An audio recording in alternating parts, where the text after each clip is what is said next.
What was that last night? That was hard to watch at times. It was not artistic. It was not grand. Well, for the Seahawks it was, but... Yes. So I want to start the show with this. I tell my kids this all the time. Solve the problem. I'm not into victimhood. I don't want to hear about your issues. Solve the problem. I don't hang around negative people. Solve the problem. Yap, yap, yap. Lie. I don't get this. I don't get that. All right. Nothing's perfect. Solve the problem. It's amazing in the NFL how few teams could solve their issues and can't. Green Bay can't stop the run. Why haven't they solved it this season? You can trade up to week 8. Coach guys up. Chicago offensively needs more juice when Tariq Cohen got hurt. Why can't Ryan Pace, the GM, and Matt Nagy? Why can't you solve the problem? What you watched last night is Seattle, a Hall of Fame coach, and probably John Snyder, a borderline Hall of Fame general manager. You watch them solve a problem. So Seattle, we know they have stars.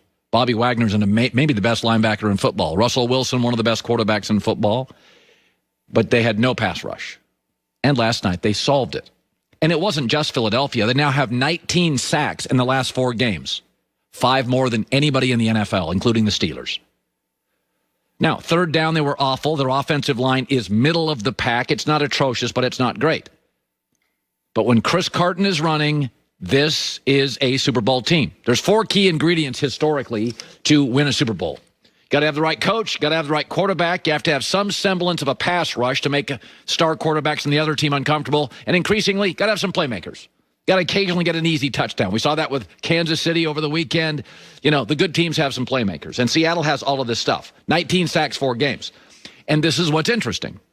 So Seattle knew going into the season, we don't have much of a pass rush. And so what did they do? Their general manager, John Snyder, said, all right, let's go get Carlos Dunlap. He started squawking. He wasn't happy. And they gave up a nothing pick to get him. And then right before the season, they gave too much up for Jamal Adams, but they got Jamal Adams as a safety, but plays like a linebacker, and he loves to blitz. And then they had drafted a first-round defensive lineman last year, L.J. Collier from TCU. Didn't do much, hurt his first year. Second year now, he can play. But they solved an issue. And now Seattle, to me, we know there's 3 really good teams in the NFL, Chiefs, Steelers, Saints. Seattle is 4 to me, along with other teams, but they did something that very few teams in the NFL. Folks, you can trade until week 8. Green Bay can't stop running games. Make a move. They didn't. Seattle had a pass rush issue. No more. They solved it. Trent Dilfer and I talked about this yesterday. This is what Pete Carroll does. This is why he'll end up in the Hall of Fame. And Pete can drive me nuts on some things. And Seattle's GM sometimes butchers first-round picks. A couple years ago, took a running back. I didn't get it. He's a bust. Still don't get it. But it happens. It's not science. It's drafting. They're young kids. They're 20, 21. Some have heart. Some have soul. Some have a work ethic. Some don't. You can't read their palms. You don't know exactly what you're getting in most cases. But in the end, Seattle has solved a primary issue. Why doesn't Chicago? Your offense needs juice. Solve it. You got 2 months to make trades. Green Bay can't stop the run. Solve it. Here's Trent Dilfer talking about this yesterday. Everybody in the talent and coaching business understands the acquisition of talent is important. Where most miss it is the development of that talent. They didn't panic when they weren't getting a pass rush. Now they went out and acquired more talent, but then you have to develop that talent. You have to have it mesh with the rest of your players on defense too.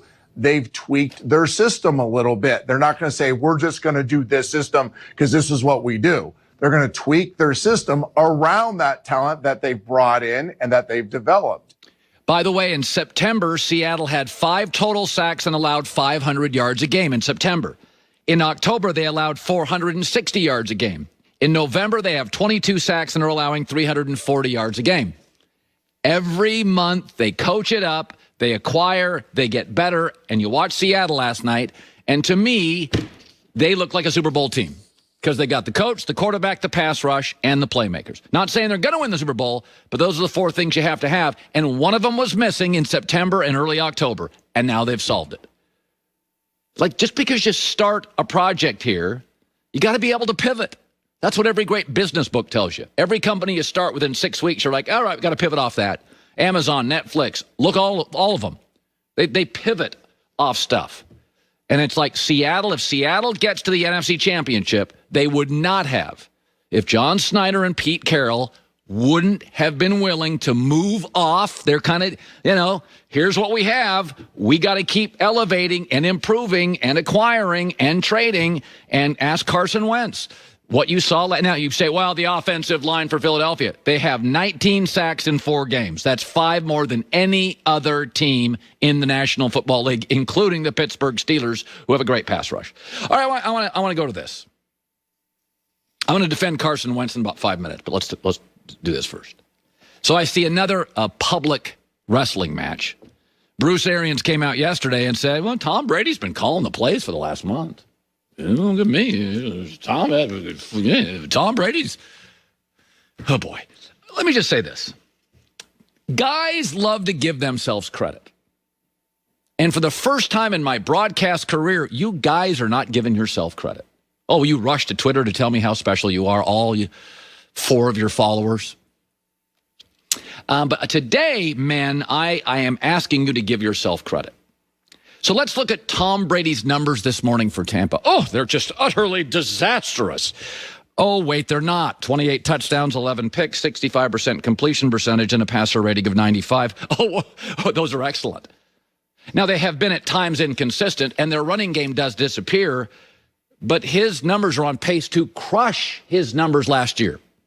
He's already got more touchdowns than last year, a better completion percentage than last year, and a better passer rating than last year.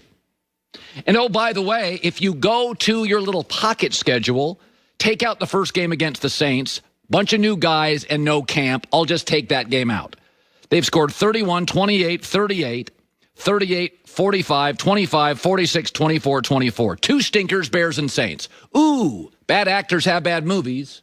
Good actors, have bad movies, and great bands have bad albums. Oh, Tom Brady with no OTAs and no camp and no preseason had a couple of stinkers. One against the Bears and one against Saints, a top 2 or 3 team in the league. Okay, remember when this trade was made? All you people said the same thing. Listen, if Tom can be productive but just cut down on Jameis Winston's mistakes, it's going to be a 10-6 team. Oh, check. He's on pace to throw half the interceptions of Jameis Winston and be more productive. Tampa was 7-9 last year. They'll be favored in all 4 of their next games. Let's say they win 3, they're 10-6. Oh, that's what you predicted. Their offense is number 7 in scoring, about what we thought they would be. Yes, they've been inconsistent. And yes, their running game can disappear. And I don't think Bruce Arians and Tom Brady, I don't think they're the perfect fit. I just don't. I think they're old school to, detailed, more rigid.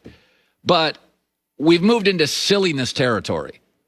This thing is largely what you predicted, what I predicted, what Joy predicted. We didn't think they were going to be the Chiefs.